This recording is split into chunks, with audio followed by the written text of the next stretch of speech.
Good afternoon. We're here today with Mayor Susan Haynie, and welcome to the Boca Voice. Good afternoon. Thank you, Peter. It's a pleasure to be here. So we're in the middle of the race for mayor of Boca Raton. Tell us about how the campaign's going. Well, it's going very well, and I enjoy campaigning. It's a great opportunity to get out in the community and really connect with my constituents and hear, the desires of our residents. And we are out there. We are everywhere in every neighborhood, and very busy.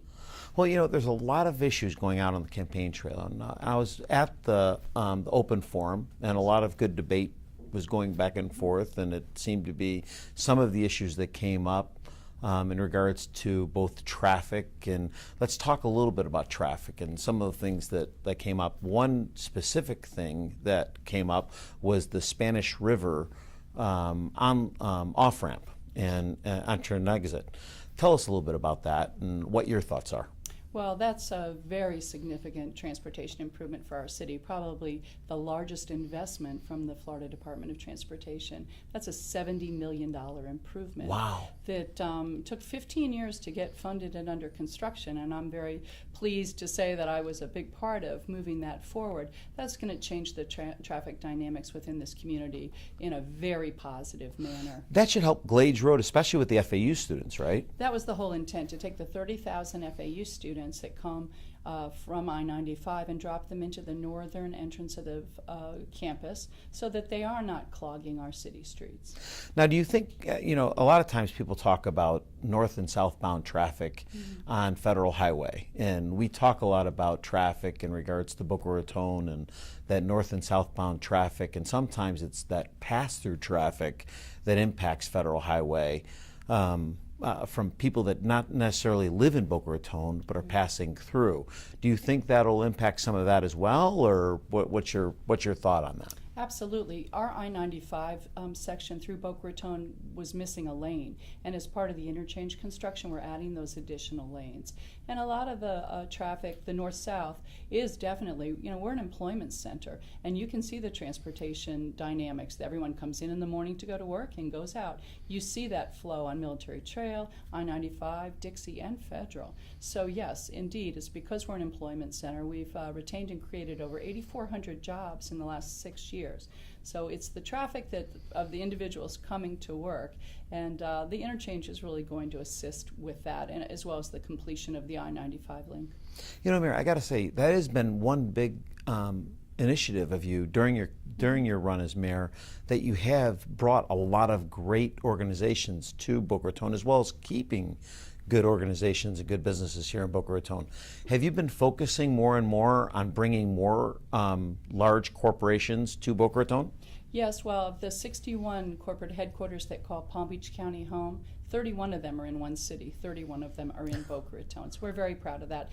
We're seeing a little shift in our economic development strategy. We're looking to grow some of our existing companies and grow them organically. And we're seeing great success with companies like Modernizing Medicine and several of our others that were truly founded here, very entrepreneurial. We work with Florida Atlantic University Research Park and the Tech Runway Incubator to really foster these really exciting companies that are, homegrown, and we're very thrilled about that. That's great. We're fortunate, and one of the things that I thought was phenomenal is the fact that we have FAU as well as Lynn University, and when you look at the fact that we're home now to a bowl game, which is just incredible.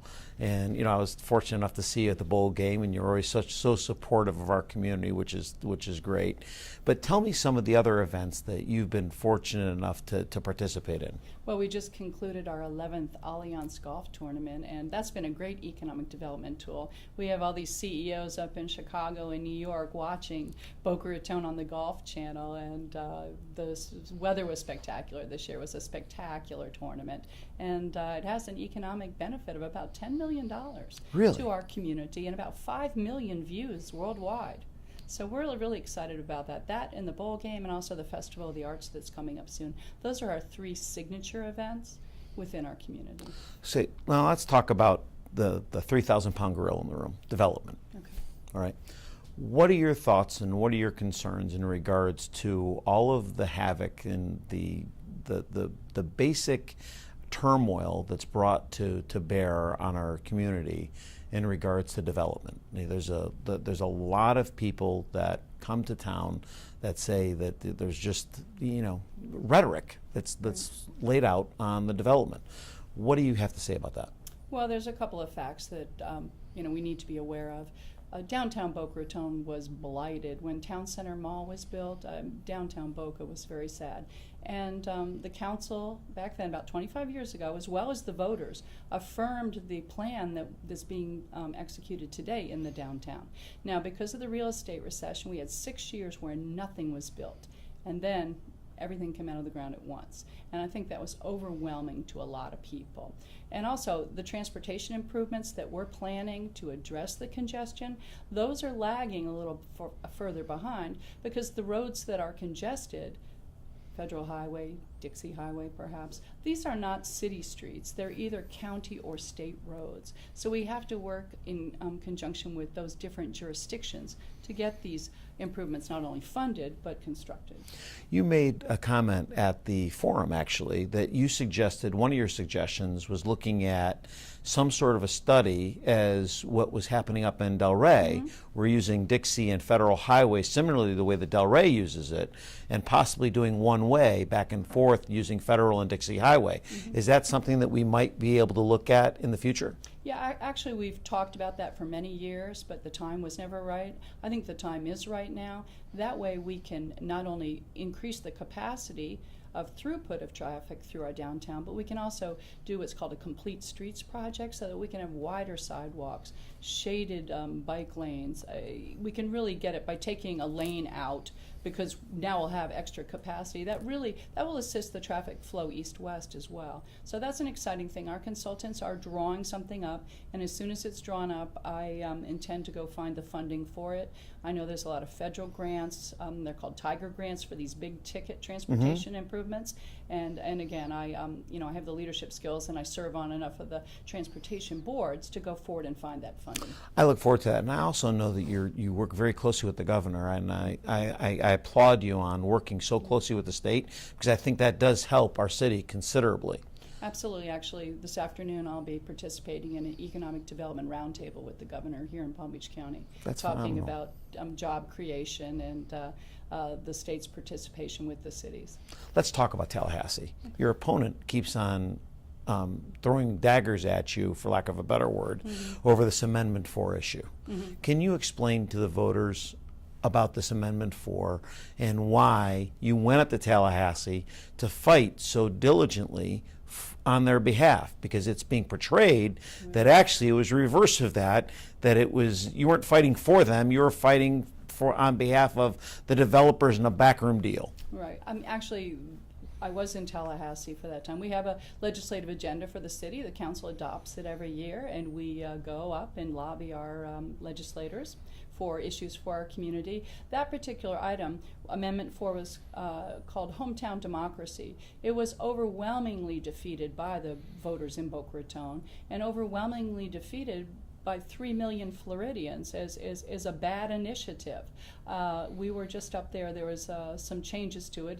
We call it glitch bill. After certain legislation is passed, sometimes the next session, some things need to be addressed. And again, I was up there with several colleagues and several other municipal leaders advocating for a host of items that protect the cities in Palm Beach County. That's great. So let's talk about other things that are happening in the city. We talk about the wildfire property a little bit. Okay. In my belief, that was a very poorly written referendum.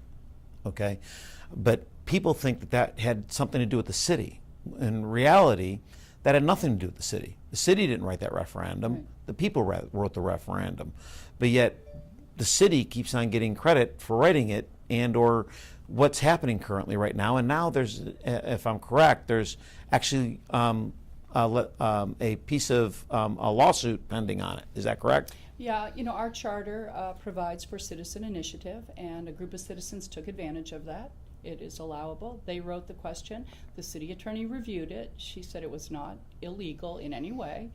It went, I was one of the first vocal individuals on the city council to say, let's hear from the people. It went out to a vote. It was overwhelmingly supported. We have a ordinance in place currently, a binding ordinance that preserves that piece of property for recreation uses. Someone has filed a lawsuit, and we are defending it, just as we would defend any other ordinance that was in place. And as a matter of fact, you opened it up right away after that for the boat parade, did you not? We certainly did, yeah. And we also are in the midst of planning to have the seawall repaired and looking to build a promenade. And also, we are doing our waterfront master planning right now, and it's included in that as well. That's great. Yeah. What are some of the other things that are happening in the city that the residents may not necessarily know, that are important for them to know, that are initiatives of the city that you would like the residents to know about? Well, I think a really exciting initiative is we're about to have a quiet zone on the Florida East Coast rail line. I mean, since 1880, since that rail corridor has been there, they've been blowing those horn whistles, and I know it disturbs so many residents along the corridor. From my home, I can hear it all night long. There's a lot of safety improvements being placed at the crossings as part of the Bright Line improvement. Sure. Which will enable us as a community to request a quiet zone so that we won't hear those horn whistles anymore. So I think that's a real quality of life issue for a lot of people. That's great. What are your thoughts on the Midtown project? The Midtown project, interesting. The city, we designated several areas as planned mobility areas. The first one was the Arvida Park of Commerce, now known as the Park at Broken Sound. That's probably the most mature planned mobility. Sure. And the whole intent of planned mobility was to allow limited residential and limited retail adjacent to employment centers to reduce trips and shorten trips. And we can see with the Park Place Center that just opened on Military Trail, we see that. If you go up there at lunchtime, you'll see 300 plus employees from Office Depot walking next door to have lunch. Those cars are not on the road. They're walking. You also see all the adjacent residential areas, Broken Sound and the Colonnade and everyone along that area now shopping at the Fresh Market. They're still on the road, but they've shortened their trips. Sure. So that was the whole intent of planned mobility. And one of the cornerstones of that whole area is the Tri-Rail station. And if you stand up there in the morning, you will see hundreds and hundreds of people getting off that train to go to work, and in the evening, the same. That's the whole intent, is to provide that. And the reason why that is the busiest station on the whole Tri-Rail corridor is because the city's addressed the last mile. We've partnered with the corporate citizens. They fund part of it, the city funds part of it, and the Florida Department of Transportation funds the rest, to have a shuttle system with very frequent service to all of those office areas. So when the employees come on the train, they get off, they get on the shuttle, they go right to work. It's a beautiful thing to see, and it's very successful up there. Midtown is the intent is to try and replicate that. Midtown has a little bit different characteristic. There's a lot more retail, Town Center Sure. Mall, Boca Raton Center. It has Military Trail bisecting it, which is a county road, and again, starting to experience some congestion. So it's a plan that continues to need some work. I know there's been some criticism as to how did that ever get to planning and zoning. Well, it got to planning and zoning because that's where we have our open public hearings, and people get to speak and hear and ask questions, and that's exactly what happened. Midtown is not ready to move forward by any means. There still continues to be a lot of questions that need to be answered, a lot of data that needs to be collected, especially regarding transportation issues. And at this point in time, it's just a concept. It is nothing that's soon to be approved. I would not approve it in its current state. And I was at the town hall meeting the other evening with many of the residents, and have been very vocal in sharing that. This is not a done deal. I've been criticized from my opponent, this Midtown, it's not a done deal. It is, something that someone has proposed, and we as the city are working with them and the neighborhoods to ensure that if anything does happen there, that it's positive, not something negative. It seems to me like your opponent continually wants to put words in your mouth. Well, a lot of his criticisms just are not based on facts. And the fact is that Midtown has not been approved. I did go forward and secure the $18 million for the second tri-rail station. That was before Midtown even came forward. That was just knowing that we had designated that as a planned mobility area. It will work its way through. There's another interesting characteristic to that area is that was annexed into our city, and it has underlying county zoning currently. So that's just another. It's a it's a lot of complicated, a lot of moving parts, and is well away from gaining any support from the city. Let's move a little bit closer back into downtown. I live a little closer, so unfortunately for you, I want to know a little bit more about what's happening in downtown. I find, and as I talk when I walk in downtown, a lot of people forget some of the buildings that we tore down, that some of these buildings that are coming up and replacing. Yes. Okay? And it's interesting to me that some of these buildings that are coming up, and I'll be the first one to say, and I've said it before, there's some buildings that came up out of the ground that necessarily don't look Meisner-esque, okay? But others do, right? But they certainly look better than the ones that were torn down, right? Yes. So, I think people forget really what was torn down. I mean, I remember back to the days when Meisner was actually Boca Mall. Yes. And what the actual cluster that was there. Now what we have there is just this beautiful location that we can go and enjoy with our family and pets and go out and enjoy, and we have an amphitheater that we can go out and enjoy. But if we would have listened to naysayers back then, we wouldn't have that today. So can you talk a little bit about when that all started, this development really started, and why now it's coming out? And I know you touched a little bit earlier that we had a 6-year stint of kind of no development, and I think people really don't understand that to a certain degree, and I think it bears a little bit more explanation. Yes, well, no one likes a building under construction, but then when they get concluded and they're painted and they're landscaped, suddenly they look more attractive. Sure. The downtown is a CRA, and as I stated before, it was approved by the city, and then after Meisner Park was built, then it went back to the voters who affirmed granting 8 million square feet of buildable rights and a host of infrastructure improvements to support that. That's the scenario that we build under downtown. It's a different set of rules than anywhere else in the city. That original approval that was affirmed by the voters did grant 100-foot buildings, and most of the buildings that you see today have been built under that scenario. We have many strategic transportation improvements coming forward to assist the congestion in the downtown. We talked about the one-way pairs as part of our municipal campus plan. We're looking to take 2nd Street through to 4th Avenue through the city campus, so that can serve as a bypass to Palmetto Park Road. So we have things in the works.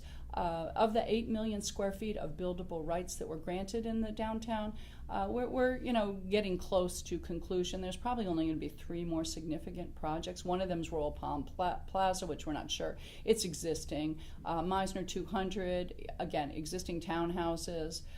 Many. I was actually at the workshop, yes. And you actually are having another consulting firm Yes. go back to the drawing board on that because you weren't happy. Yes, well, and my point at that meeting was that the current consultants weren't able to reach consensus with anybody. The neighbors don't like the building. I don't like the building. It's too massive. So let's have our new consultants, see if they can work with them and come up with something that's that works for everybody. Yeah, it's one thing to have the parameters in the downtown as far as the height and the setbacks, but the massing of that building, I felt was overwhelming. And is that to avoid another incident like we have on Palmetto Park Road?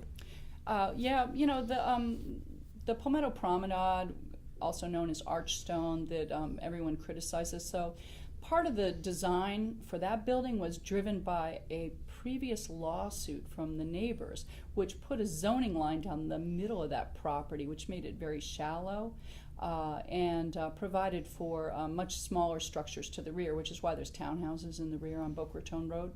You brought up an interesting topic, and unfortunately, your opponent, I've is neglected to come on twice. I've asked him to come on twice. He's agreed to come on, and twice he's actually canceled just moments before. But he's actually sued the city 2 or 3 times. Ethics complaints. He filed several ethics complaints against No, but he the actually city. sued. He actually sued over that building, I think. Him and There was a group that did, yes. Okay, so are you saying that part of that building was actually that design had to be changed because of that? No, that zoning line, it was a previous lawsuit many Oh, years gotcha. ago. Okay. So it took the building, it took that property and split it right down the center, which made the front portion on Palmetto Park Road very narrow, which is why it's a very linear building. Oh, I gotcha. Because there could only be structures no more than, I believe, 30 feet to the rear. Okay. So that's what caused it That's what caused it to be so linear. So linear. Yes. Okay. Yeah, instead of putting 2 towers side by side, it had to be long, and because the property was so narrow. Every action causes a reaction. Yes. Well, and a lot of things have unintended consequences. So. Okay. What else would you like the voters to know about you, Mayor? Well, I'm an open book. I've pretty much dedicated my entire adult life to serving this community. I'm a 45-year resident. I'm a Florida native, and I came up through the ranks. I started my career as a city employee in 1974. Wow. So and it's wonderful to I feel like I've grown up with this city, and it's such an honor to serve, and I look forward to continuing my service to this community. I have one question that I want to get off the table. Boca Watch did mention that you refused to come on and be interviewed by them. So can you respond to that? Because I know the answer, but I want to make sure that it's responded to in the right way, and I don't want to answer for you. Well, before my opponent entered the race, they had reached out and asked me to come on an interview, and I had it scheduled. And then, of course, then they withdrew it, saying that they thought it would be a conflict. Then they reached out after the fact, saying that he was no longer the editor, and now they wanted to interview for an endorsement. And how convenient that suddenly he's no longer the editor, and now he's been endorsed by them. Okay. I'm happy. I'm open. I'm happy to meet with anybody, go anywhere, but that just didn't seem to be a level playing field. Yeah, I would agree. Well, listen, I appreciate you coming on, Mayor, and I appreciate all the work you do for the city. We really do, and we look forward to seeing you out on the campaign trail. Thank you very much. I'm out there. Thank you for joining us on the Boca Voice. We look forward to seeing you on Fact or Fiction Friday. Don't forget to follow us online, and don't forget to follow us on Facebook. We look forward to seeing you soon.